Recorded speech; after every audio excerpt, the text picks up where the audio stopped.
انشاءاللہ تعالیٰ آج سورہ المائدہ کے اوپر بات ہوگی، اور اللہ سبحانہ تعالیٰ سورہ المائدہ کے اوپر شروع میں باقی کہتے ہیں اوفوا بالعقود، کہ اپنے جو عقد ہیں، جو اپنے عہد ہیں، ان کو پورا کیا جائے۔ یہ عہد سب سے بڑا تو اللہ سبحانہ تعالیٰ کے ساتھ ہے کہ یا اللہ میں تیرے سوا کسی کی عبادت نہیں کروں گا، میں تیرے ساتھ کسی کو شریک نہیں ٹھہراؤں گا۔ اور اللہ سبحانہ تعالیٰ بنی اسرائیل کا ذکر کر کے ہمیں بتا رہے ہیں کہ دیکھو یہ تم پہلی امت نہیں ہو جس کو یہ باتیں بتائی گئی ہیں، تم سے پہلی قوم کو بھی یہ بات بتائی گئی، اور اللہ سبحانہ تعالیٰ نے آپ کے لیے اور میرے لیے یہ بڑا فضل رکھا ہے کہ آپ کے لیے اور میرے لیے ایک لیسن رکھا ہوا ہے۔ مثال کے طور پر اگر آپ کہیں اسکول میں ہو، کہیں جاب میں ہو، کہیں بھی ہو، تو آپ کے سامنے ایک ایگزامپل بن جاتی ہے کہ آپ سے پہلے والے نے یہ غلطی کی تھی، دیکھو اس کے کانسیکوینسز کے نتائج کیا رہے، تم یہ غلطی نہ کرنا، تو آپ کے لیے ایک وارننگ رہتی ہے۔ تو اللہ سبحانہ تعالیٰ نے بنی اسرائیل کا قصہ بیان کیا کہ دیکھو تم سے پہلے ان کے ساتھ بھی عہد لیا گیا تھا، تو تم جو عہد ہے اس کو پورا کرو۔ بار بار مومنین کو تیار کیا جا رہا ہے، اور اسی لیے اللہ سبحانہ تعالیٰ نے بولا دیکھیے اب یہ عہد آپ کا کیا ہے، آپ جس ملک میں رہ رہے ہیں آپ کا اس ملک کے ساتھ ایک عہد ہے، آپ جس شہر میں رہ رہے ہیں اس شہر میں ٹریفک کے قوانین فالو کرنے کا آپ کا ایک عہد ہے۔ کچھ عہد ایسے ہوتے ہیں جو آن ریٹن ہوتے ہیں، لکھائی میں ہوتے ہیں، اور کچھ ایسے عہد ہوتے ہیں جو آپ کو زبانی کرٹسی اور کسٹمری آپ کو پتہ ہوتا ہے، جو آپ کو کسی کو بتانے کی ضرورت نہیں ہے کہ آپ نے لائن کو فالو کرنا ہے، فلاں چیزیں فالو کرنی ہے۔ میاں بیوی کے بیچ میں جو عقد ہوتا ہے، عقیدہ بھی اسی سے نکلا ہے کہ آپ کا عقیدہ جو بیس ہے، جس کی بنیاد پر آپ کے عمل بیس کرتے ہیں، اگر آپ کے عمل عقیدے میں اللہ سبحانہ تعالیٰ کے ساتھ کسی کو شریک ٹھہرانا ہے، اگر آپ بولتے ہو کہ اللہ سبحانہ تعالیٰ کے علاوہ بھی کوئی سن سکتا ہے، اللہ سبحانہ تعالیٰ کے علاوہ بھی کوئی مدد جو آپ کو کرنے والا ہے، مشکل کشا ہے آپ کا، اگر آپ یہ سارے چیزیں عقیدے رکھتے تو پھر آپ کے جتنی بھی نوافل ہیں، آپ کے جتنے بھی حج ہیں، آپ کے جتنے بھی عمرہ ہیں، اس کا کوئی فائدہ نہیں۔ اللہ تعالیٰ نے واضح طور پر بتا دیا کہ اللہ سبحانہ تعالیٰ شرک کو قبول نہیں کرے گا۔ تو ہمارا ایک عہد ہے، ایک عقد ہے میاں بیوی کے بیچ میں کہ میں اپنے آپ کو پاک دامن رکھوں گی، میرا حلال کا معاملہ یہ ہے، میں اپنی اولاد کے معاملے میں یہ عہد کرتا ہوں۔ ایک کچھ چیزیں ہیں جو اللہ سبحانہ تعالیٰ نے آپ کو دی ہوئی ہیں، آپ جس نماز کے لیے پڑھنے کے لیے آئے ہیں، جو میری ٹیم نے جو آرگنائز کرا ہے، ان کا بھی ایک عقد ہے اس آرگنائزیشن کے دین کے معاملے میں کہ ہم نے احسن انداز سے چیزوں کو کرنا ہے۔ تو اللہ سبحانہ تعالیٰ نے اس میں کچھ احکامات دیے ہیں، کچھ انسٹرکشنز دیے ہیں کلچرل اور آپ کے پولیٹیکل، سیاسی، ان تمام چیزوں کے متعلق، اور مسلمانوں کو وارننگ دی ہے کہ اگر تم نے بھی وہ غلطی کی جو پہلے والی قوم نے کی ہے تو تم سے بھی وہ سرداری، وہ جو اللہ سبحانہ تعالیٰ نے تمہیں دینے کا وعدہ کیا ہوا ہے تمہیں اس سے بھی محروم کر دیا جائے گا۔ آج اگر ہمیں اللہ سبحانہ تعالیٰ کی مدد نہیں آتی، اگر آج ہم دیکھتے ہیں فلسطین، افغانستان، جو سیریا، ان تمام جگہوں پہ ہمارے مسلمان بھائیوں اور بہنوں کے ساتھ جو ظلم کیا جا رہا ہے کہ مسلمان چاہتے بھی نہیں کر سکتے اور باقی مسلمان ممالک بیٹھے ہوئے ہیں، یہ کیا معاملہ ہے؟ یہ ہمارے اپنے اعمال کا نتیجہ بھی ہے، اور ہمیں یاد دہانی بھی ہے کہ ہم جاگ جائیں۔ مسلمان امت ایک جسم کی مانند ہوتی ہے کہ جب اس کے ایک جسم کو تکلیف ہوتی ہے تو پورا جسم اس کی تکلیف کو محسوس کرتا ہے۔ آپ یہ بات کو اندازہ لگا لیجئے، اگر آپ کو، مجھ کو تکلیف نہیں ہوتی، ہمارے بھائیوں اور بہنوں کو جب ان کے پاس ظلم ہوتا ہے، چاہے وہ چائنا میں ہو، برما میں ہو، کہیں پہ بھی ہو، لیکن ہمیں یہ بڑی تکلیف ہوتی ہے کہ جب کوئی ہالی ووڈ کا ایکٹر مر جاتا ہے، ہمیں اسی بات سے اندازہ لگا لیجئے بالی ووڈ کا کوئی ایکٹر مر رہا ہے، ایکٹریس مر رہی ہے، یا ہالی ووڈ کا کوئی، ہم فوراً غمزدہ ہو جاتے ہیں، ہمارے دل میں ایک اہمیت سی، ایک غم سا آنا لگتا ہے۔ اس کا مطلب ہے ہماری زندگی میں ہمارے تعلقات کچھ اور لوگوں سے جڑے ہوئے ہیں، ہمیں ایسا کٹا دیا ہے کہ آج ہماری زندگی میں ان لوگوں کی اہمیت، ان لوگوں کی زندگی کے لائف سٹائل پتہ ہیں کہ یہ کیا پہنتے تھے، کیا کھاتے تھے، کہ اس نے خودکشی کر لی، اس نے یہ کر لیا، لیکن مسلمان کی جان کی کوئی اہمیت نہیں ہے۔ ہماری نظر میں ایک مسلمان امت کی جو ہمارے لیے ایک جسم کی مانند تھی، ہمارے لیے اس کی کوئی اہمیت نہیں ہے کہ وہ مرتے جا رہے ہیں، ظلم ہے، ان کے اوپر بم گرائے جا رہے ہیں، لیکن ہم کم از کم آواز اٹھانے کی بات کریں، ہم کسی حد تک اس کے بارے میں لوگوں کو اویئرنیس کریٹ کریں، یہ ہمارے ایمان کی کمی کی نشانی ہے۔ اسی طرح سے اللہ سبحانہ تعالیٰ نے سورہ مائدہ میں یہ بھی بات بتائی کہ کیا حلال ہے، کیا حرام ہے۔ اللہ سبحانہ تعالیٰ نے آپ کے لیے، میرے لیے، آج کل ینگسٹرز بڑا بولتے ہیں، آپ ہر وقت حرام کی بات کرتے ہیں، فلاں کو لوگ بات کرتے ہیں، مولوی ہر وقت جو ہے حرام اور اس کی بات کرتے ہیں۔ اب انفارچونیٹلی اللہ سبحانہ تعالیٰ نے گنتی کے اوپر چیزیں حرام کی ہوئی ہیں، اب اللہ تعالیٰ وہ بتائیں گے جو حرام ہے۔ اللہ تعالیٰ یہ تو نہیں بتائیں گے سیب بھی حلال ہے، انگور بھی حلال ہے، واٹر میلن بھی حلال ہے، اس کی تو لسٹ لمبی ہو جائے گی۔ اللہ تعالیٰ نے آپ کو واضح طور پر بتا دیا کیا چیز حرام ہے، وہ آپ گنتی پہ گن سکتے ہو، انگلی پہ گن سکتے ہو۔ لیکن آج معاشرے نے اس کو اتنا اٹریکٹیو بنایا ہوا ہے کہ انسان جاتا ہی اس طرف ہے کہ آپ کو لگتا ہے کہ نہیں مجھے کوئی آئیڈینٹی کرائسس ہو جائے گا، شاید میں کوئی آؤٹ کاسٹ ہو جاؤں گا اگر میں ان چیزوں میں انوالو نہیں ہوں گا۔ اور اللہ سبحانہ تعالیٰ نے آپ کی اور میری نفس کے اندر یہ اٹریکشن رکھی ہوئی ہے، یہ اٹریکشن رکھی ہوئی ہے۔ آپ نے اور میں نے اس نفس کو کنٹرول کرنا ہے، ٹرین کرنا ہے، کنڈیشن کرنا ہے کہ وہ اللہ سبحانہ تعالیٰ کی فرما برداری میں آئے۔ کہ اس کی مثال ایک ایسے ہارس رائڈر کی ہے کہ یا تو وہ اتنا کمزور ہو کہ اس کا گھوڑا اس کو کنٹرول کرنے لگے، یا وہ خود اتنا طاقتور ہو اور اتنا کنٹرول میں ہو کہ وہ سواری کو کنٹرول کرے۔ آپ کا جسم بھی اس مانند ہے۔ تو آپ اپنی روح کو جتنا طاقت دیں گے، جتنے اس کو غذا دیں گے جو اس کو غذا دینے کی ضرورت ہے، کیونکہ آپ کے جسم کی غذا آئے گی زمین سے اور اس نے جانا ہی زمین میں، اور آپ کی روح کی غذا آئے گی آسمان سے، وحی سے، اور اس نے جانا بھی اوپر ہے۔ تو اللہ سبحانہ تعالیٰ نے یہاں پہ بتا دیا، اور یہ بھی بتایا کہ اسپریچول پیورٹی آپ کو اسپریچول جو لیول ہے وہ آپ ہائی لیول ایکوائر نہیں کر سکتے اگر آپ کا کھانا پینا حلال نہیں ہے۔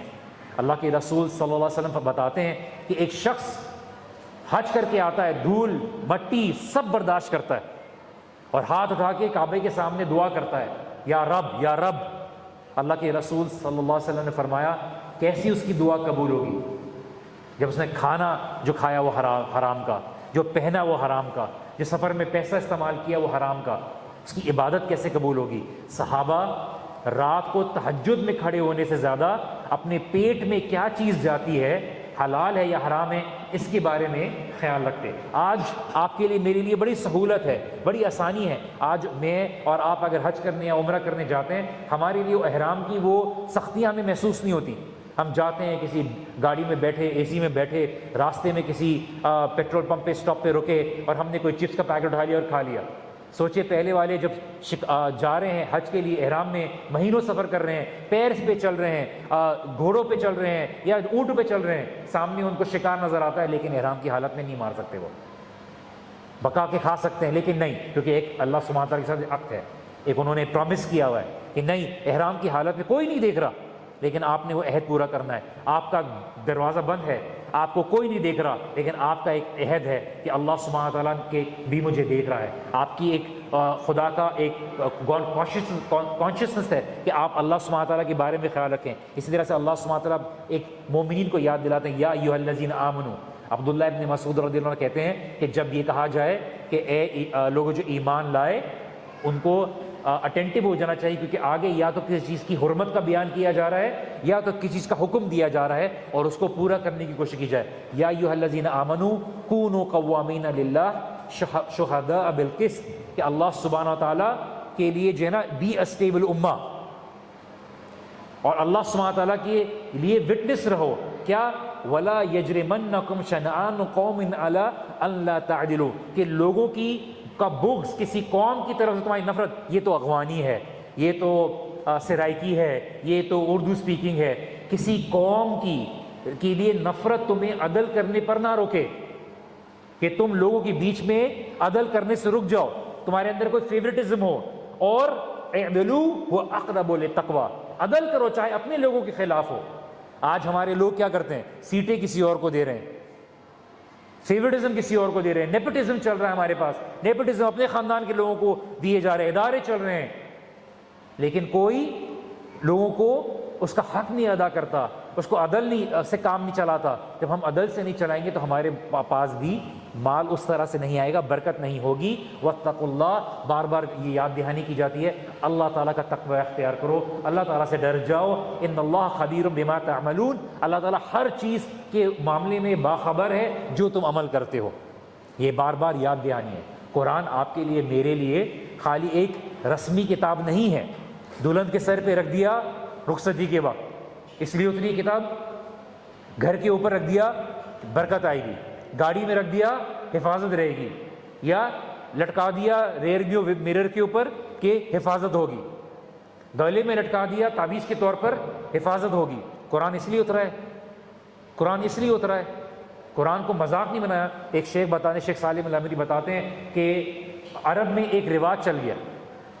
کیا رواج چل گیا ہے کہ جب بھی کسی نامور شخص کا انتقال ہوتا تو جو ہے ٹی وی پہ تلاوت چلنا شروع ہو جاتی، تو جب بھی کوئی تلاوت دیکھتا تو بولتے کون مر گیا؟ یہ ہے ہم نے قرآن کو بنا دیا ہے۔ قرآن ہمارے لیے آج یہ مذاق بن گیا۔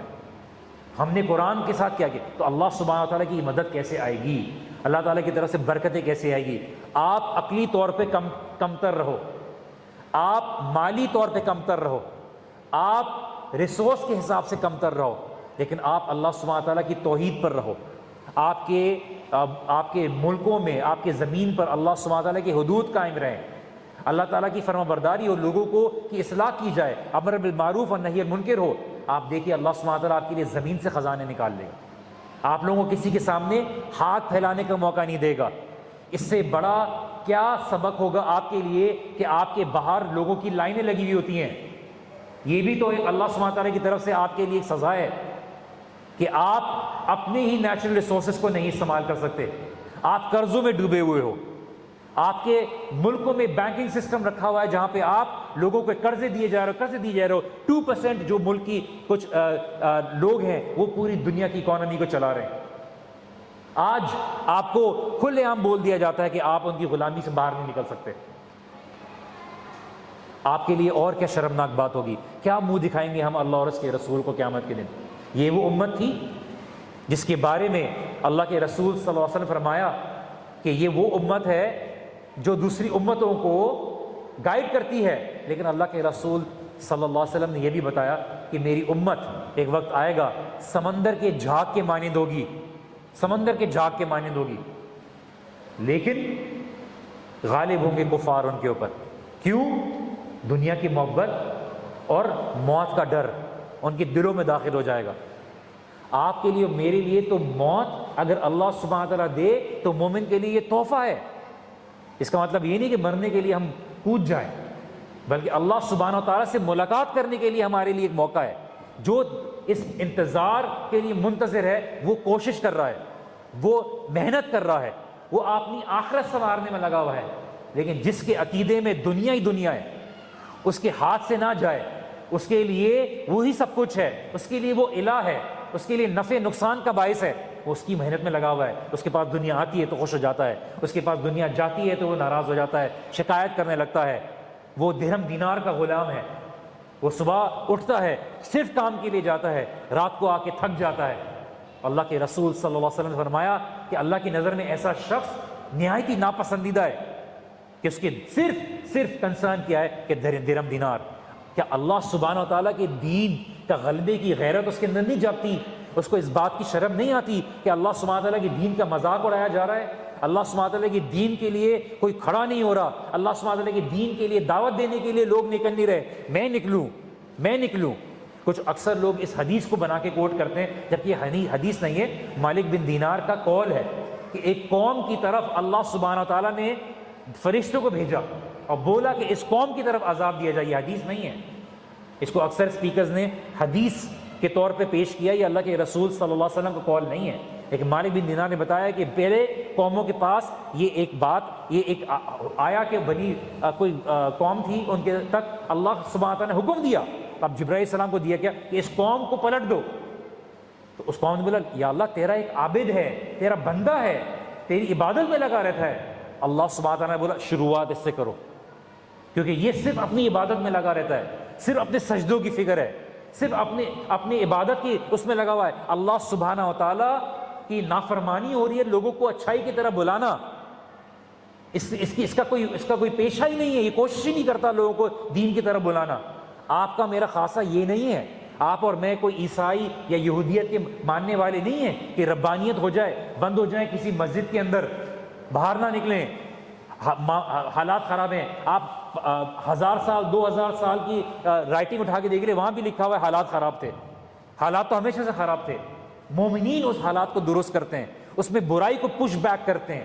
یہ آپ کی اور میری رسپانسبلٹی ہے۔ اللہ سبحانہ تعالیٰ یہ بات بتا رہے ہیں کہ اللہ تعالیٰ کی مدد کیسے آئے گی جب آپ کے لیے حلال اور حرام کا فرق نہیں ہے۔ آج مسلمان اس بات کی فکر ہی نہیں کرتا کہ میرے پیٹ میں کیا جا رہا ہے، حلال ہے یا حرام ہے۔ آج سود کا کوئی معاملہ ہی نہیں ہے، سود بڑے آرام سے لیا جا رہا ہے، دیا جا رہا ہے۔ جب اللہ سبحانہ و تعالیٰ کے خلاف جنگ کرو گے تو اللہ کی مدد کیسے آئے گی؟ کہ قبر سے جب نکالا جائے گا تو جو سود لیتا تھا، سود میں انوالو ہوتا تھا، سود کو سپورٹ کرتا تھا، اس کو تلوار پکڑائی جائے گی، چلو تیار ہو جاؤ اللہ کے ساتھ لڑنے کے لیے۔ اللہ کے ساتھ لڑنے کے لیے کیا وجہ ہے اللہ سبحانہ تعالیٰ نے سود کے متعلق اتنی سخت بات کی کہ یہ اللہ اور اس کے رسول کے خلاف جنگ ہے؟ کوئی وجہ ہے؟ پڑھیے کہ سود کیوں، کیا کرتا ہے، وہ کیا خرابہ کریٹ کرتا ہے، کتنی برائیوں کی جڑ ہے۔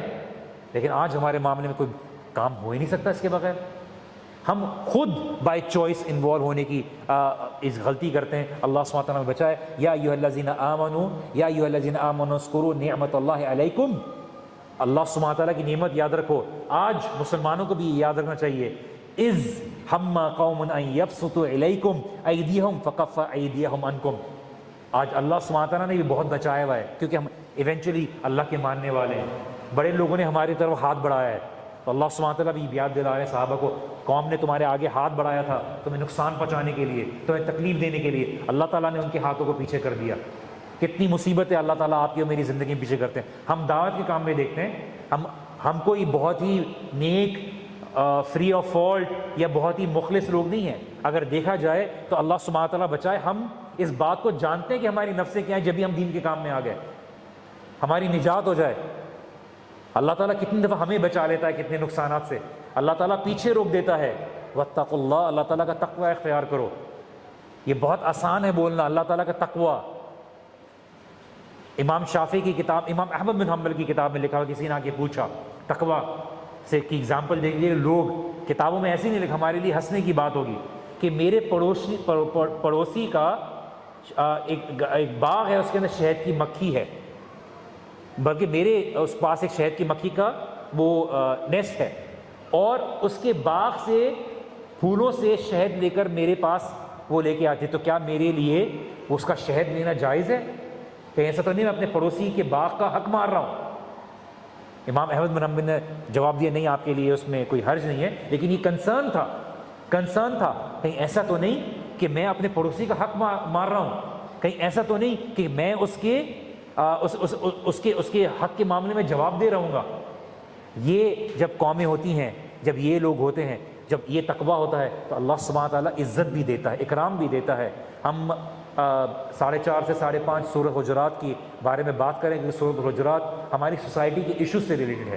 اگر آپ لوگ اٹینڈ نہیں کر سکتے، کیونکہ ہم جانتے ہیں کہ ٹائم ایسا ہے، ہمارا بھی بڑا بزی اسکیجول ہوتا ہے، تو ہم نے اس کو 4:30 سے 5:30 رکھا ہوا ہے، لیکن اس کو آن لائن بھی رکھا ہوا ہے۔ اگر آپ آ سکتے ہیں، it's open for brothers and sisters during that time کہ آپ آ سکتے ہیں اور سن سکتے ہیں۔ تو اس میں کوڈ آف ایتھکس جو اللہ تعالیٰ نے بتایا کہ اللہ کے رسول صلی اللہ علیہ وسلم کے سامنے بات کرنے کی کیا تمیز ہے، لا ترفعوا اصواتکم فوق صوت النبی، کہ اللہ کے رسول کے سامنے آواز اونچی نہ کرو، ان کی آواز سے اونچی نہ کرو، ایسا نہ ہو کہ تمہارے اعمال ضائع ہو جائیں، تمہیں شعور بھی نہ ہو۔